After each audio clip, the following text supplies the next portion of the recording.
carry on some learning Torah. Okay, so what I would like to look at this morning is just the beginning of Shoftim.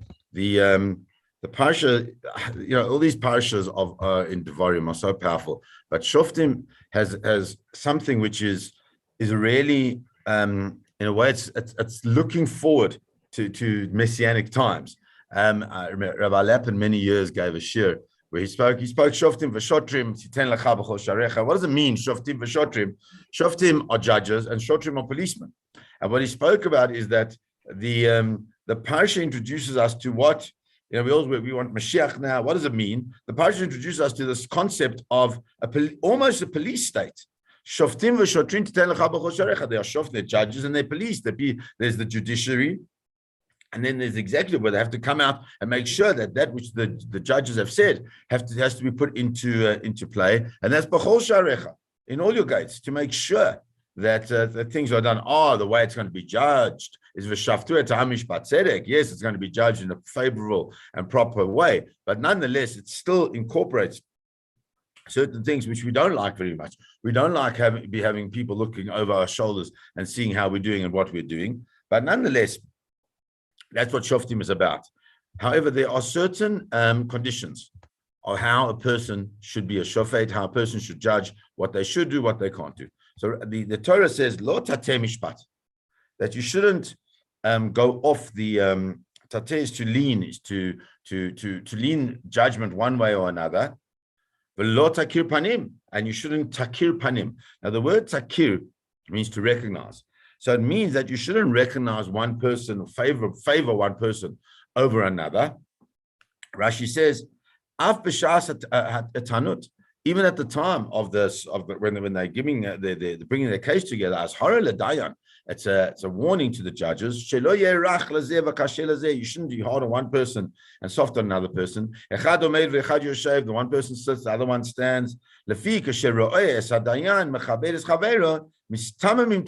says, why is that? Because even if you have the strongest case that you can possibly have, if you see the judge is favoring one person over another, letting the one person sit, saying the other one must stand, then the case starts to falter. You don't feel confidence. You lose a certain level of confidence. And it's in that losing of the level of confidence in putting one's case forward that one could come to a judgment which is not really fair and not really appropriate under those circumstances.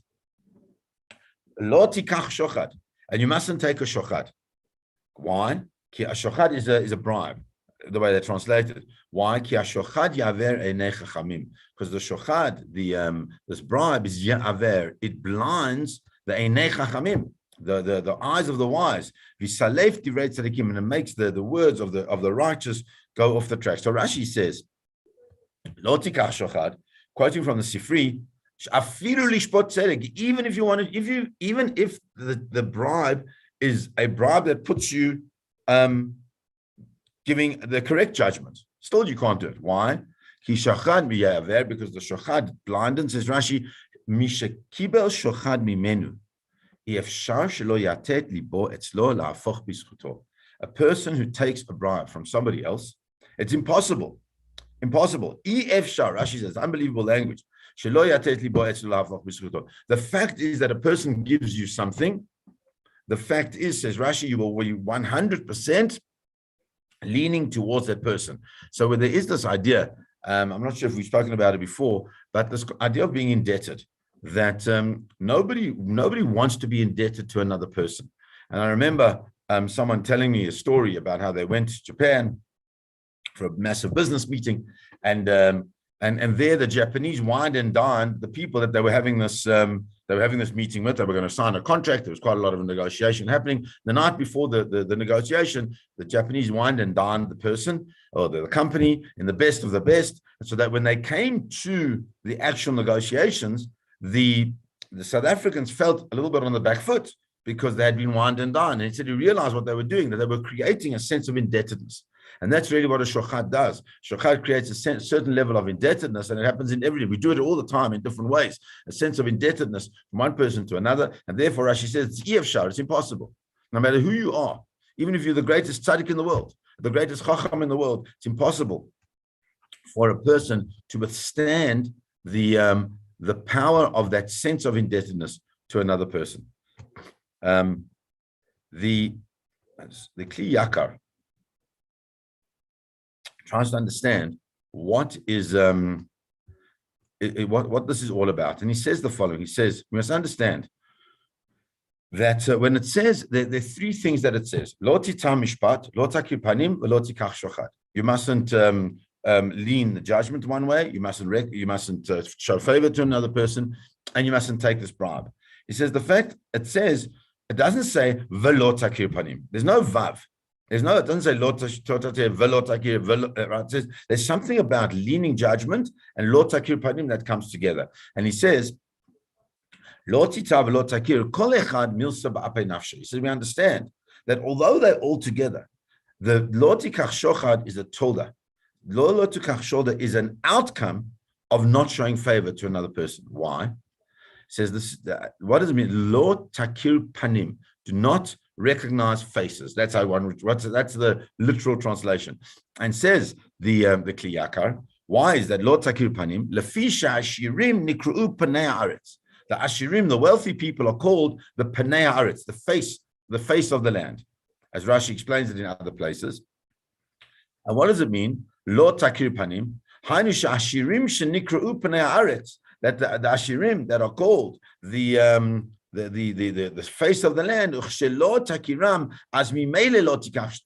is the fact that you don't see them for their wealth, but you see them as people. That already is not taking a shochad. A person who recognizes a person because they are wealthy, or because they are because they have a certain level of status in society. He says, Yehuba, why would you do that? Because if a person recognizes a person who has a certain level of status in society, the reason they do that is because they're hoping that they'll get something out of the fact that they favor them. And that's such an important idea, is that how do we show that we don't favor?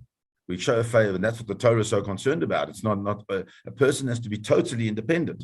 A judge has to be financially independent. The judge should not be a person that has to want for anything, because the minute it becomes an issue of money, and then it's clear that the money is the thing that will take over the person's judgment. The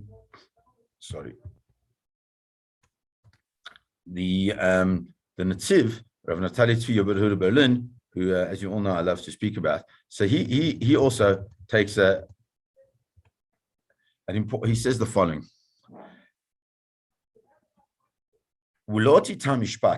He says, he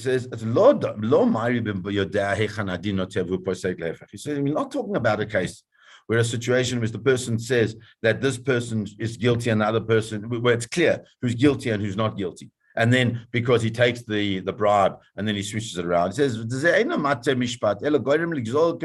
that's not leaning the law, that's just causing theft, and that's causing absolute destruction of the foundations of society into action. He says,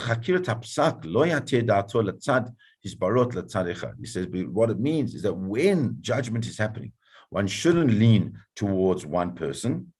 When is that? Before the judgment. Even before you give the judgment. But it says at the time of the giving of the judgment, a person has to be absolutely clear and absolutely objective in ensuring that what comes out is that there's an absolute fair and equal judgment. There is I just want to find the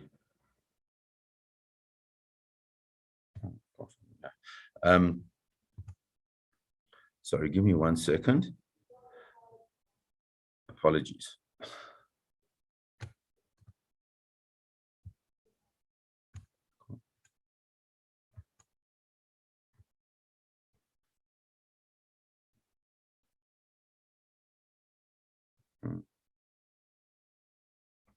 Can't find what I was looking for.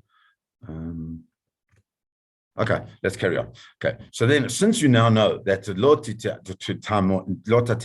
since we don't go according, don't lean them judgment, we don't take a shochad, what should we do? What is the goal of the judge? Tzedek, tzedek, tirdof. Tzedek, tzedek is, the question is, what does tzedek mean? How do we translate tzedek? So the word tzedek is the same root of the word tzedakah, and it doesn't mean charity. But rather what it means, tzedek, tzedek, tirdof, really means that we have to find some means of creating equality. Why? We have to ensure that where it's supposed to be is where it is. And the Gemara relates what does that mean? For example, you have a ship coming from one way and another ship coming to another way. Which one goes first? And so there's a whole lot of shikul, a whole lot of discussion if in a narrow strait, which ship would go first? One that has to get to the port first, one that's got loaded with more produce, whatever the case is. Why? Because there has to be a win-win situation for everybody. And that's what tzedek tzedek means. Why is that so important? Because that's what HaKadosh Baruch Hu wants the land of Israel to be a place where people feel that they are able to grow and are empowered in their own way. Why? Because that's what HaKadosh Baruch Hu gave us. Hashem gave us this land, and as Rashi said,